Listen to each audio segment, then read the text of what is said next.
ঘোষণা করেন যে এই কুরবানি সম্পর্কে, যে রাসূলুল্লাহ হযরত ইব্রাহিম আলাইহিস সালামকে যে স্বপ্নে দেখাইলেন যে কুরবানি করো।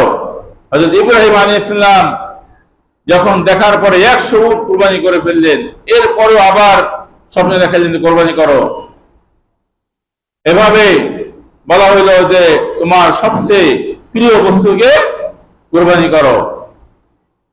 তো যখন হযরত ইব্রাহিম আলাইহিস সালাম তার ছোট সন্তান যখন তার হাদিস শরীফে আসছে, হয়তো তার বয়স তখন 11-12 বছর বা 13 বছর এরকম বয়স, তখন আল্লাহর নির্দেশ আসলো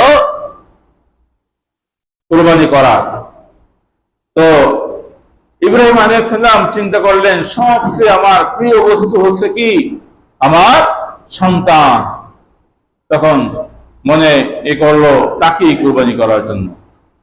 তো যখন এই কুরবানি দেওয়ার জন্য তাকে নিয়ে গেল, হযরত ইব্রাহিম আলাইহিস সালাম তার সন্তানকে বললেন, এই আয়াতটি বললেন যেটা আল্লাহ পাক রব্বুল আলামিনের এত ভালো লেগে গেল, সেটা কোরআনে তা কোট করে ফেললেন। সেই আয়াতটি আমি তেলাওয়াত করছিলাম।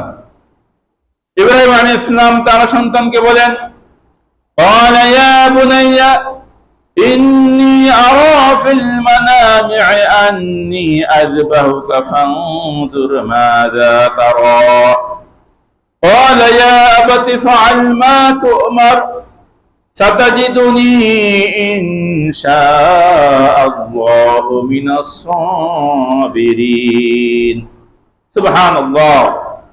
দেখেন যে শুরুতে বলছিলাম যে যেমন বাবা তেমন তার ইসমাঈল আলাইহিস সালামের মা, তেমন ইসমাঈল আলাইহিস সালাম তার সন্তান। পিতা তার সন্তানকে বললেন যে এই আয়াতের অর্থ, হযরত ইব্রাহিম আলাইহিস সালাম বললেন, হে আমার সন্তান, আমি স্বপ্নে দেখেছি যে আমি তোমাকে জবাই করছি, এই ব্যাপারে তোমার মতামত কি? قال يا أبت افعل, এই কলার ফাইল হচ্ছে হযরত ইসমাঈল আলাইহিস সালামের।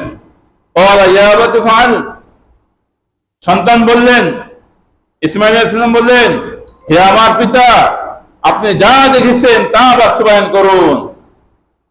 সাতাজিদুনি ইনশাআল্লাহু মিনাস সাবিরিন, এবং আরো বললেন যে আপনি আপনার হুকুম বাস্তবায়ন করুন, আমাকে ধৈর্যশীলদের অন্তর্ভুক্ত পাবেন। সুবহানাল্লাহ। এখানে কথার ভিতরে কত সুন্দর একটা উত্তর, যে আমাকে ধৈর্যশীলদের অন্তর্ভুক্ত পাবেন, যারা পৃথিবীতে ধৈর্যশীল তাদের অন্তর্ভুক্ত পাবেন। এখানে তার কথাই বলেন যে আমাকে ধৈর্যশীল হিসাবে পাবেন, এটা কিন্তু বলে নাই। বলছে আপনি আপনার নির্দেশ পালন করুন, আমাকে ধৈর্যশীলদের অন্তর্ভুক্ত পাবেন। এভাবে যখন তার পিতা তার সন্তানকে প্রস্তাব করলো, সন্তান রাজি হয়ে গেল আল্লাহর হুকুম বাস্তবায়ন করার জন্য। তখন ছেলে সন্তান বাবা সন্তানকে কোরবানি করছে, জবাই করছে। এই দৃশ্য দেখে ফেরেশতারা আল্লাহর কাছে বলতেছে, হে আল্লাহ, এই কেমন খেলা, এই কেমন আপনার নির্দেশ, কেমন পরীক্ষা যে বাবা ছেলেকে জবাই করতেছে। এভাবে যখন জবাই করা হলো, আল্লাহর নির্দেশে ছুরির নিচে জান্নাত থেকে একটি দুম্বা পাঠিয়ে দিলেন ফেরেশতাদের মাধ্যমে। অনেক লম্বা ঘটনা, সময় যেহেতু কম, সংক্ষিপ্ত ভাবে বলছি। তো যখন ফেরেশতাদের মাধ্যমে আল্লাহ পাক রব্বুল আলামিন সেই দুম্বা পাঠিয়ে দিলেন, ইসমাঈল আলাইহিস সালাম জবাই না হয়ে সেই দুম্বা জবাই হয়ে গেল। সাথে সাথে ইব্রাহিম আলাইহিস সালাম বললেন, আল্লাহু আকবার, আল্লাহু আকবার, লা ইলাহা ইল্লাল্লাহু, আল্লাহু আকবার, আল্লাহু আকবার, লিল্লাহিল হামদ। ফেরেশতারাও এই তাসবিহ করতে লাগলেন। সেই থেকে আমাদের হযরত ইব্রাহিম আলাইহিস সালামের সুন্নাত আমাদের কুরবানি, এটা আমাদের একেবারে কাছে, যে এটার ইতিহাস যে আল্লাহ রাব্বুল আলামিন তার পয়গম্বরকে সবচেয়ে তার সবচেয়ে প্রিয় বস্তুকে কুরবানি দেওয়ার জন্য নির্দেশ করেছে, আর সেখান থেকে আমাদের এই হুকুম। তো আমাদের উপরে যাদের কুরবানি ওয়াজিব হয়েছে, আমরা এটা প্রিয় বস্তু বা সবচেয়ে ভালো বস্তু দেওয়ার চেষ্টা করব, ঠিক কিনা? এবং এর যে সুন্নাত তরিকা, উত্তম তরিকা, যেভাবে বন্টন করা দরকার সেভাবেই গোশত বন্টন করব, যাতে আমাদের সমাজে এমন কিছু লোক আছে যারা সারা বছরেও গরুর গোশত বা গোশত খাওয়ার সেই তৌফিক হয় না। এক কুরবানিতে খায়, পরের বছর আর এক কুরবানিতে হয়তো খায়। এই জন্য আশেপাশে যারা গরিব আছে তাদেরকে দেওয়ার চেষ্টা করব। আবার কিছু মধ্যবিত্ত আছে, তারা কারো কাছে চাইতেও পারে না, তাদেরকে কি আমরা দিব। আর আমরা আমাদের বাবা থেকে দেখেছি অনেক মাসাইল আছে এই বন্টন করার ক্ষেত্রে।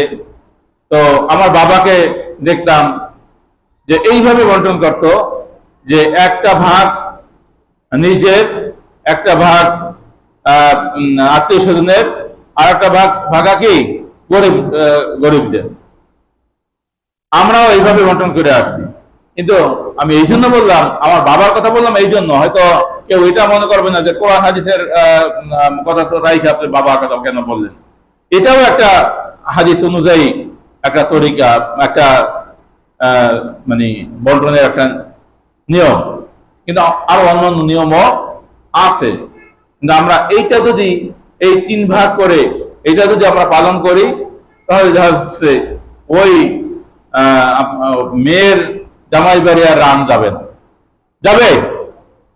আছে না এরকম একটা প্রথা আছে না, যে কুরবানি দেওয়ার পরে বিয়াই বাড়ি কি পাঠাতে হবে? 5টা রান পাঠাতে হবে। আছে না এরকম? তাহলে তখন আর সেটা হবে না। তখন কি হবে?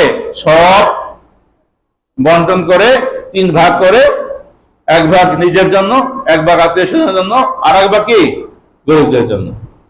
আমরা যদি এভাবে বন্টন করি তাহলে সুন্দর হবে। আল্লাহ পাক রব্বুল আলামিন সবাইকে এইভাবে আমাদের আল্লাহর হুকুম বাস্তবায়ন করার এবং কুরবানি করার তৌফিক দান করুন। ওয়া মা তৌফিক ইল্লা বিল্লাহ। আসসালামু আলাইকুম ওয়া রাহমাতুল্লাহ।